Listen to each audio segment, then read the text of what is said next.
Rahim dulu nih. Bismillahirrahmanirrahim. Oke, ke Fitri, melihat persidangan Nikita kemarin, kan kakak sempat tidak hadir tuh. Dan pemberitaan terbaru ini soal adanya laporan dugaan suap aparat penegak hukum yang tidak netral dan sudah dilaporin ke KPK. Kita juga meminta tanggapan Kak Fitri nih terkait dengan hal itu, mungkin seperti apa kalau dari kacamata Kak Fitri? Ya kalau terdakwa kan emang selalu berkasus, selalu itu tuduhannya kepada aparat kan. Ingat gak pada saat dulu dia berkasus di Serang, ya tuduhannya itu juga kan.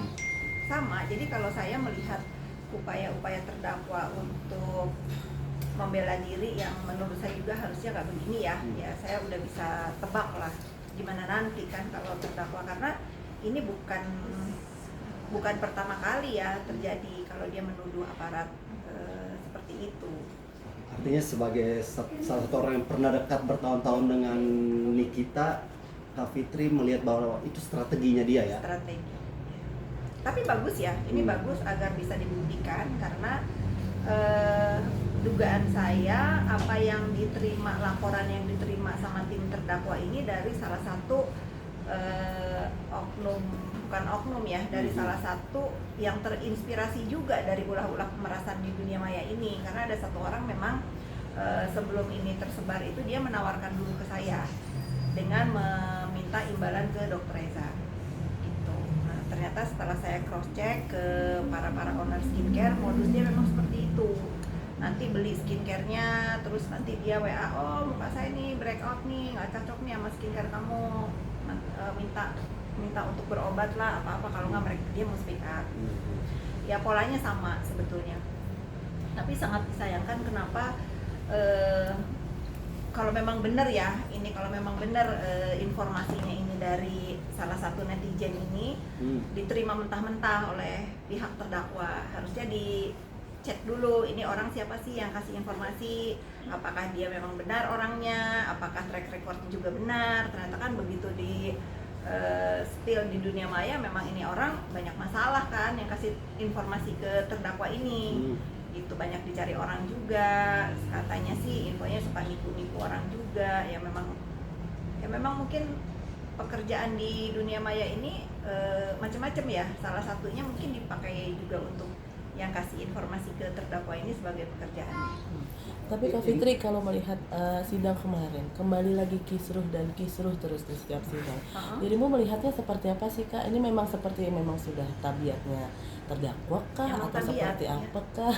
Kalau saya melihatnya emang tabiat dan polanya terdakwa ini ingin diperhatikan ya sama. Jadi sangat disayangkan juga, betul kata Bang Hotman Paris kan, fokus saja kepada materi persidangan gitu, itu benar sarannya. Lalu Bang Hotman juga kan hari ini memberikan statement nih berimbang ya, bagus juga. Kenapa katanya kalau misalnya dia memberikan sejumlah uang untuk menutupi kejahatan katanya kan. Faktanya kan nggak ada yang jahat di sini. Faktanya kan produknya Dr. Reza nggak ada yang bermasalah, nggak ada yang ditarik BPOM, nggak ada yang hanya produk yang dipakai untuk treatment di salonnya memang yang bermasalah. Tapi kan itu sudah dijawab ya, bukan satu kejahatan. Jadi menurut aku nih Bang Hotman mohon izin karena saya ada di sana, ya tidak ada pemberian uang dari Dr. Reza itu untuk menutupi kejahatan. Yang ada dia memberikan uang itu karena takut dicemarkan, dirusak kredibilitasnya sebagai seorang dokter. Ancamannya itu.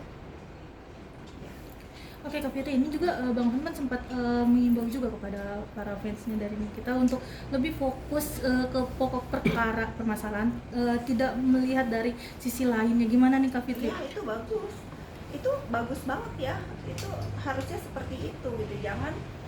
Jangan bersikap dan malah memperburuk keadaannya terdakwa di sana. Karena kan semua persidangan itu dinilai ya, baik dari sikap terdakwa sendiri, lalu dari dari pembelanya ya, dari pengunjung juga. Karena semakin tidak kondusif jalannya persidangan, semakin lama terdakwa mendapatkan kepastian hukum. Karena akhirnya apa? sidangnya diskors. Orang mau bersaksi itu kan perlu konsentrasi ya. Siapa tahu harusnya saksi ini meringankan terdakwa karena diteriakin, karena euforia jadi buyar, mau jawab apa jadi lupa gitu. Ya, sikap-sikap santun di dalam persidangan harusnya terjaga ya. Tapi Kak, kalau melihat kesaksian dari Samira kemarin, Kak Fitri melihatnya gimana sih? Itu kan Belum bisa disimpulkan, Samira ini kan masih harus bersaksi karena kemarin kemarin diskors dan keburu sore gitu ya. Saya juga kebetulan nggak mengikuti, kemarin saya masih liburan di Tulamben. Saya belum bisa melihat kesaksian Samira itu seperti apa. Tapi yang menarik kan pada hari yang sama, pada dia bersaksi juga, BPOM mengeluarkan statement kalau skincare dia itu bermasalah. Ya, ditarik dari peredaran dengan deskripsinya apa? Simpelnya overclaim gitu kan. Nah, ini bagus ya. Saya menilai BPOM ini sangat fair karena sebelumnya pada saat 2 minggu lalu juga kan ada mengeluarkan brand-brand skincare walaupun itu bukan brandnya Dr. Reza, tetapi itu yang dipermasalahkan oleh terdakwa. Nah, itu fair BPOM. berarti bisa dibilang dengan adanya sidang ini pergerakan BPOM makin cepet ya Kak, maksudnya? Nah, iya, harusnya BPOM jangan berhenti di sini ya, gitu. Saya juga akhirnya mau nggak mau mengamati ya langkah BPOM ini seperti apa sih. Jangan cuma diumumkan, terus tindak lanjutnya apa nih, gitu ya. Harus adil juga ya. Oke, Kak Fitri, ini kan mengenai audio rekaman yang bisa dibilang saat ini sudah beredar di sosial media. Bahkan ada yang menyangkut pautkan dengan Ibu Hendy. Itu bukan suara ibu saya, itu sudah itu anak itu udah ngancem-ngancem Dokter Reza itu udah dari bulan, sebentar ya saya lihat ya.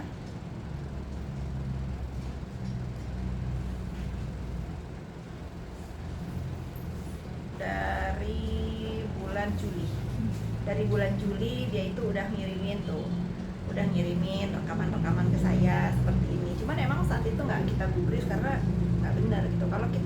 Kalau kita tanggapi, kalau kita ini kan kita memupuk membiarkan kriminal dunia maya ini semakin banyak gitu ya. Makanya udah abaikan saja. Nah, mungkin itu dia menjual informasinya ke pihak terdakwa jadi telan bulat-bulat gitu. Saya meyakini itu bukan suaranya Bu Hendy Sagara. Jauh. Bahkan suara siapa? Beberapa pakar hukum juga melihat dari rekaman audio yang sempat tersebar itu bisa jadi bumerang untuk si kita itu juga. Akan menjadi bumerang, bukan bisa jadi sih. Menurut saya akan jadi bumerang karena akhirnya kan pihak yang dirugikan pasti melaporkan ke pihak berwajib juga kalau ini tidak terbukti ya. Dan ini untuk yang memberikan informasi kepada kubu terdakwa harus siap-siap gitu karena udah membuat onar lagi nih, menciptakan fitnah, menggiring opini sehingga menjadi terganggu jalannya persidangan. Dan saya akan bersaksi kalau ini dibawa ke jalur hukum. Kalau dari tanggapannya Bu Hendy sendiri gimana nih Kak Fitri? Bu Hendy sih udah gimana ya, saya melihat orang-orang yang didoxing, yang dihancurkan bisnisnya ini udah kepada tahap berserah ya, biar tangan Tuhan yang bekerja. Nah, tapi banyak spekulasi di luar nih bahwa rekaman tersebut adalah buatan dan banyak juga. Saya pastikan itu buatan. Berarti Saya pastikan itu buatan. Karena ada orang yang mengancam Dr. Reza untuk meminta imbalan kan sebelumnya, bahkan menyuruh saya meminta. Orang tersebut apakah dari, maksudnya masih dekat dengan kasus? Netizen, kalau saya panggilnya itu, kalau terdakwa ini kan nominalnya gede ya, maksudnya memeras itu rumahnya gede. Kalau yang punya rekaman ini kan nominalnya yang diminta kecil, jadi saya panggil aja dia copet sosmed. Tapi Bang Hotman sampai ikut berkomentar juga nih, sampai ke pengacara lain juga yang berkomentar. Iya bagus, benar. Bang Hotman kan udah bilang tuh fokus pembuktian, dibantah mana ada nggak itunya perjanjian endorse. Terus tadi juga saya sebelum turun lihat Bang Hotman bilang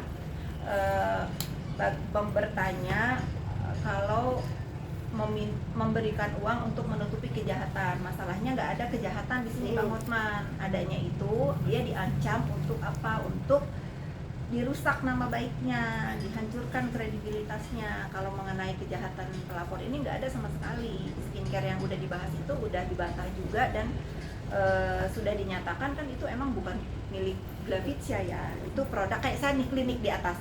Saya itu pakai produk dia juga dulu 2023 sebelum ditarik. Ya, sekarang udah ditarik ya sudah nggak usah pakai lagi. Oh, bagus kok di muka. Tapi perihal yang kemarin JPU merekam sidang. Ya mungkin tanggapan saya karena JPU ini kan selalu difitnah sama netizen ya. Kayak jangankan berjalan, mimik aja kadang-kadang kan didoxing tuh. Saya setuju dengan apa yang dilakukan ibu-ibu JPU. Biar apa? Biar dia punya dokumentasi sendiri bahwa yang dia lakukan itu ini loh. Coba kalau terdakwanya bersikap santun, tidak ngebantah, nurut aja, ikutin aja aturan persidangan itu, tidak akan pun terjadi seperti itu. Dia mau teriak, mau ngejerit, mau apa kan tetap keluar dari persidangan. Aturannya apa? Pakai baju oranye dan tangan diborgol kan? Semua juga kan begitu. Kalau dia mengikuti aturannya kan nggak akan terjadi keributan seperti itu. Melihat terdakwa sendiri ngata-ngatain JPU itu Ya itu yang disayangkan ya. Tapi kan sekarang makin memperjelas dia ada di kursi pesakitan itu atas ucapannya, atas ancaman mulutnya. Nah, ditunjukkan di depan khalayak ramai bahwa dia melakukan itu kepada penegak hukum. Bagaimana sekedar pelapor doang? Bagaimana kalian, bagaimana ya, dia nggak ada artinya kan. Kata dia ada tuh di video, kasih saya waktu 2,5 menit untuk menghancurkan siapa tuh, saya lupa tuh, pokoknya ada tuh, kasih saya waktu 2,5 menit untuk menghancurkan orang. Kan itu ngeri. Pak, tapi ini isunya betul nggak sih adanya musuhnya dalam selimut gitu? Musuh dalam selimut siapa? Dalam seringkali muncul dalam kasus hukum seperti ini, dalam kasus Maksudnya kita kakak ikut saling ikut berkomentari gitu, ada kasus komisi gitu, mungkin kayak Kan melihat dulu bagaimana sidangnya gitu. Musuh dalam Ada selimut. musuh dalam Saya selimut. dia bukan musuh dalam selimut saya, dia musuh saya terang-terangan. Nggak ada musuh dalam selimut, nggak ada. Ketawa. Ngapain sih musuh dalam selimut? Orang dia ngajak perang saya melulu. Saya nggak ada musuh dalam selimut. Dia mengajak musuhan sama saya secara terang-terangan. Dia duluan ya. Dia duluan secara terang-terangan ngajak war. Ya sudah, kemarin kan saya diem. Sekarang nggak bisa, saya lawan. Saya siap war sampai apa tuh namanya, nyawa di kandung badan ya. Kalau dia ngedoxing saya siap terus membela harkat, martabat, harga diri saya. Sempat kan kemarin acara nangis, tanggapannya gimana kan seperti Ya kalau anak kita nggak boleh, ya kasihan ya, kasihan bagaimana harusnya seusia mereka ini kan punya kenangan yang indah. Ini libur sekolah harusnya diajak jalan-jalan ke pantai, kemana, liburan. Saya melihat Arkana ini sudah 2 kali datang dari kecil loh, datang ke ruang persidangan untuk menyaksikan ibunya dengan perbuatan yang sama. Apa ITE, bullying atau apa mulutnya. Ya kalau anak-anaknya jujur saya kasihan. Kak Fitri, ini kan Bang Hotman sendiri bilang kalau misalnya memang ada perjanjian endorsement seharusnya dibuktikan. Jika Susta seharusnya bisa bersikap baik di muka pengadilan. Yang dia punya itu sekarang hanya bisa bersikap baik dan santun karena perjanjiannya itu tidak pernah ada. Jangankan di tulisan, saya tanya sama pelapor, jangankan tulisan seperti orang-orang kalau di endorse ya, ucapan pun tak ada gitu. Karena kalau misalnya saya juga punya klinik, kalau ngendorse orang itu kan ada SOW-nya tuh, harus gini, itu pun nggak ada. Intinya itulah, Kemarin kan intinya